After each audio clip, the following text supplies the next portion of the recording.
What's up, friends? This is like the third time I've tried to do this video, and I keep getting interrupted, so I care less and less, and I have more and more fear leading up to it. So I've decided that this is going to be the time that I just decide I don't care, and it's gonna happen. So this is the one time a year that I brag about how many books I read. It's a very, very gratuitous exercise, and it's entirely for me, and I don't expect anybody to watch this.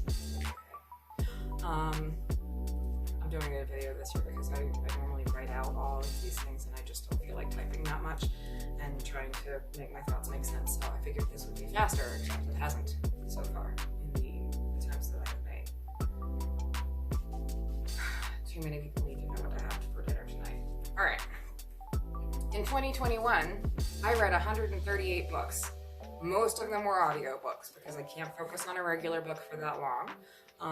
But anyway, I checked a whole lot of them out from the library so that I can highlight some of the ones that I liked a whole lot, so that the 4 of my friends who like book recommendations can have them from me this year, as is tradition. All right. First off, boom. I love a World War II book. I love a historical fiction book that takes place during World War II, particularly when it's about the women's war effort for the French resistance. Basically any part of World War II that wasn't the war. Yeah, so this is one. This is the good one from this year. I normally don't recommend movies alongside of this, but the movie Resistance is based on the same story. Marcel Marceau, the mime that participated in the French resistance getting Jewish children out of occupied France, is on the same story and is also a good film. So good book, good correlating movie. I'm going to care more about these books as I go through. They're kind of in an order. This one. I have never enjoyed a Stephen King book before. In fact, usually I don't make it all the way through the Stephen King books. He's a little wordy, and I'm not a big fan of him or his way of writing. But this one was interesting. A guy finds a time portal back to the late 1950s and decides that everything in America was going just great up until the point where JFK was assassinated. And the US was much better in that era prior to that. Which is exactly the perspective that you would expect a white man Stephen King's age to have. But that's neither here nor there, because he does explore what would have happened had that not happened. So it's a tolerable read, but a really interesting concept. It is a really big book, as is Stephen King's tendency. So I don't know that I'll rush to another one of his, but this one was okay. So, and that's about the best I've ever said about a Stephen King book up until this point. This one is a really cool time travel book. Having read this now, I finally almost understand the whole concept of the parallel universe and alternate timeline thing, and it's because of this book. At one point, the main character in this book ends up fighting a whole bunch of clones that were created every single time that he went back in time, and fighting other versions of himself that existed in the alternate timeline that he stopped and moved back to. So it was a really cool book, really fun read. Okay. This next one, really cool imagery in this book, a lot of Malaysian and Chinese folklore in this book. And then there's this juxtaposition of like the reality of colonialization and Western influence kind of fighting against that very ancient culture. And there's some like magical realism in this book, which normally I'm not a huge fan of, but it fit within the world that she built. This one was a really good one. This is a Muslim American author. His family are Pakistani, which means at one point his ancestors or his former family, probably a generation ahead of that, were Indian. And he's only ever lived in the US. And so it's him and his father. At first he goes back and describes how he felt being a Muslim in a post 9/11 era, and kind of choosing his identity, being raised as an American by Pakistani parents, And now he's having to basically go through the same thing again and kind of figure out an identity and a stance in a Trump era. His father was actually one of Trump's physicians. So it's also his dad kind of coming to terms with having idolized this person. So it's a really cool book. He also does a really good job of explaining why there's such a stark economic difference between Middle Eastern countries and India and the US today. A lot to do with the fact that the Western world invented corporations and ways for wealth to not belong to an individual person, where it gets divvied up into all of their children, and separated each generation and kind of cut over and over and over as generations go on, and that it's allowed to remain in one place under the umbrella of a corporation. And they didn't do that. So there's a lot of really interesting things in it. It's a really good book. I'm not sure, yeah, it's in the fiction section. I'm not sure why. It's actually a memoir, so anyway, really good one. This one was, it's a young adult book. It's 3 refugee narratives in 3 different time periods in 3 different places. They're all really well told. They go through, children growing up in a place where they're not safe, and learning to exist in new places, those times in the middle. So there's a lot of really good, historical basis in this, but also some really good learning about yourself, becoming a person, becoming an adult. This next one, it's a fiction book, but it takes some real history and some actual, real true stories, and it tells a lot of different stories in a way that makes you overall want to buy less and use less plastic and plant a tree. And I learned things like why there's a chestnut street in every town in the US, but I have no idea what a chestnut tree looks like. So it's an interesting and fun book. So I thought, this one, I have been aware of Canada's history with Native re-education camps and their cultural genocide, and a lot of actual deaths that happened in their history as they tried to kind of force integration and acceptance of Western culture on Native people, which they are slowly acknowledging. All of the atrocities and things that have happened historically there. This is a book about the US doing the exact same thing, which is not something that I know about, because it's not something that people in the US are slowly acknowledging and coming to terms with. So interesting to have that pointed out. There's also some really fun stuff about children kind of Tom Sawyering their way down the Mississippi River and living in Hooverville camps during the Great Depression. So he has a lot of different points within this book, and it's a good read. I don't know whether I've read anything else by him before, but he's definitely on my, I've got some others on the wait list from the same guy, because I really did like that one. This next one is not a fiction book, it's nonfiction, but it goes alongside the last one, This Tender Land. This one is a nonfiction book. It's about the fact that providing the standard quality education to Native kids in Upper Canada is still basically and effectively impossible. And so a lot of Native kids in Upper Canada still get shipped down to boarding schools in the South, specialized boarding schools, where a lot of the same atrocities that have happened to them historically, going to Catholic Native re-education schools, those things are still happening now. So this is a book that goes over 7 different kids coming down to Native boarding schools and the way that their experiences and the way that their lives turned out currently. Next pile. All right. Pulled 4 books for this pile.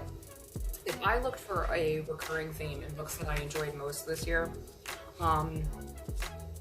it's a new to me narrative tool where a novelist will tell 2 stories comparing 2 different siblings' lives, where the siblings are separated at a young age, and so the narrative follows each of them. So it shows how one sibling leaves the homeland or whatever, the home scenario, and goes out, and it goes through the rest of their life having left. and what they experienced in a different place. And then it shows the other sibling, it goes through the other sibling having stayed and gone through whatever was happening in their place of origin. So it's really good at giving you some kind of cultural context of what was happening in other parts of the world, because usually one of the siblings goes to the US or joins mainstream US in some capacity. So it's really good at kind of giving you some world history and pairing it alongside what was happening in the US at the same time. And they tend to show how not only those siblings' lives turned out differently, but also it goes, usually these go into multiple generations thereafter. So you see how their descendants' existence turn out completely differently based on what happened in their parents, however, parents lived however many generations ago. So this first one starts out with two brothers in Calcutta, India in the 1960s, which I knew nothing about. So there's some really good historical context within this. So this is shortly after Muslims were banished to Pakistan and Bangladesh. So this is after India became like the Hindu side of things. And shortly thereafter, at this point, there was a huge Marxist uprising, and then the communists were voted in for a while within their governing body.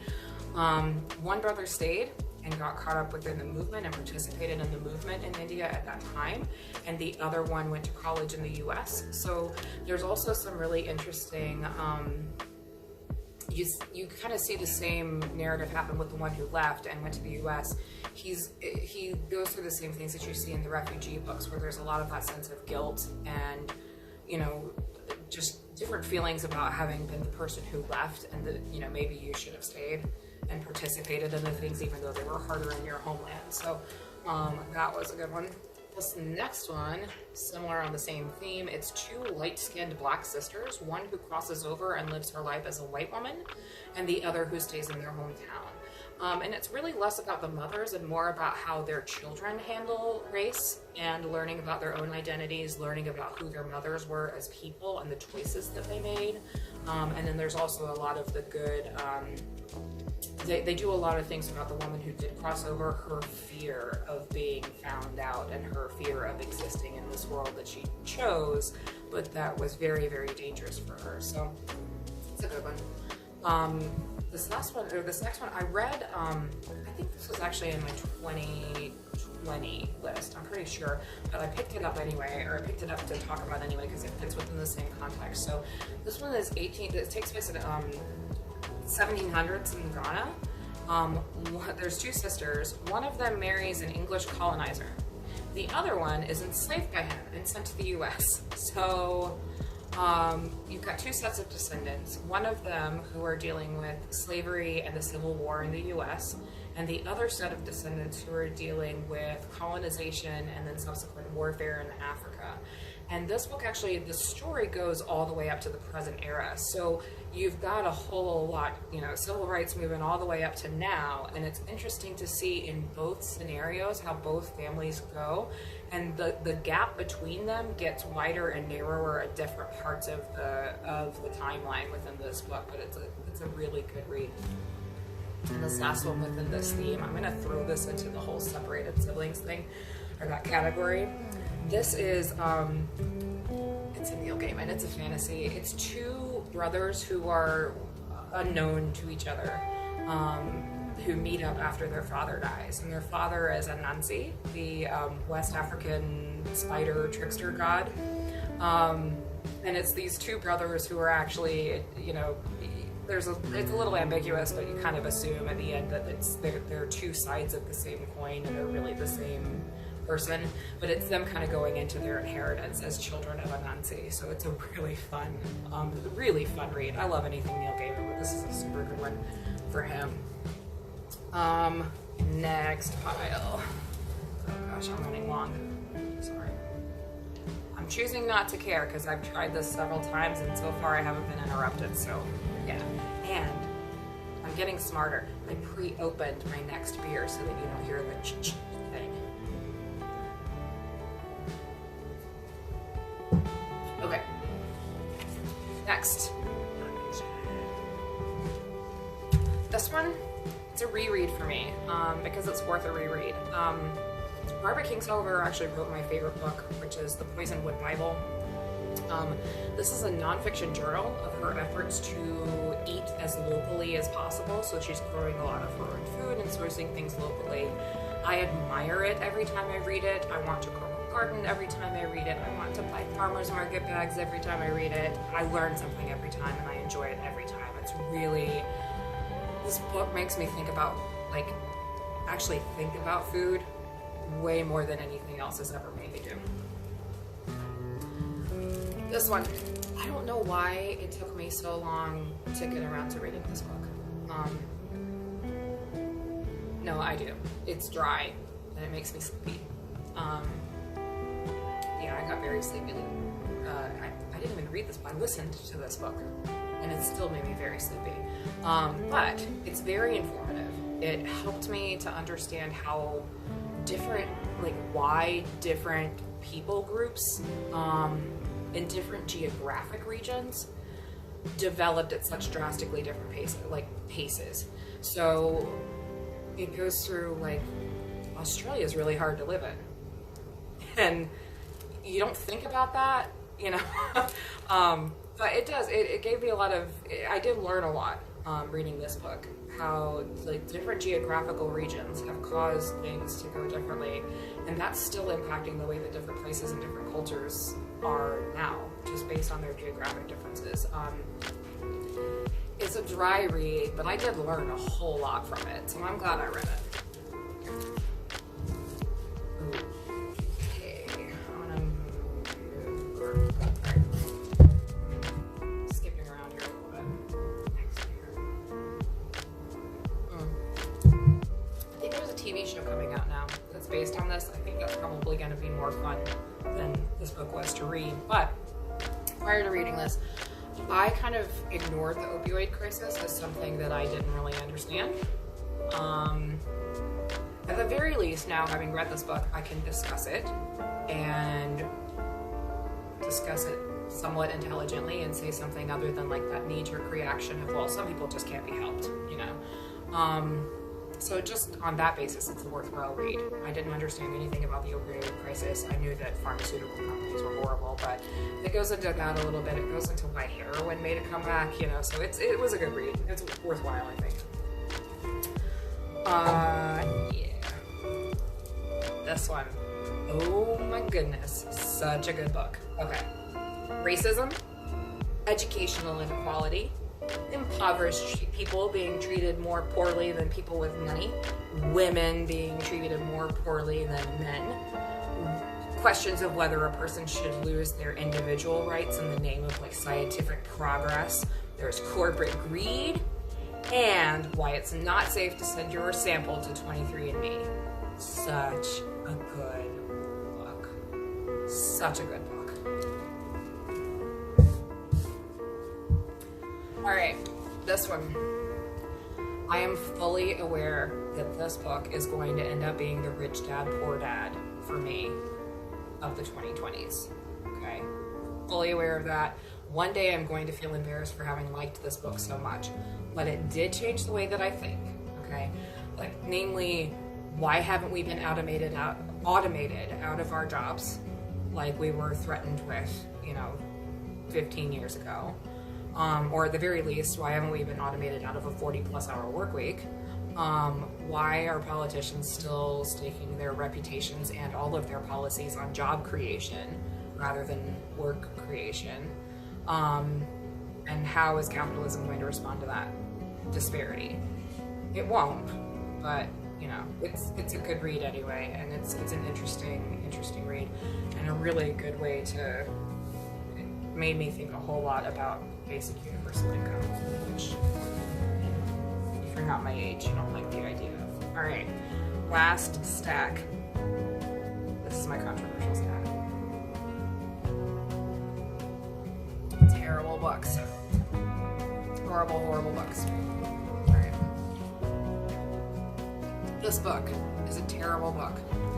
I listened to the audiobook of this, and I listened to it in an afternoon while I was out doing things, and I stalled in my car. You know, not that my car stalled, but I have ADHD, and sometimes I find myself sitting in a parking lot doing nothing for a really long period of time because I'm hyper focused on something. it doesn't matter. So I started listening to this book, and I was kind of like, I probably need to restart this because I don't think my brain was on it. And I don't know who any of these characters are or what's happening.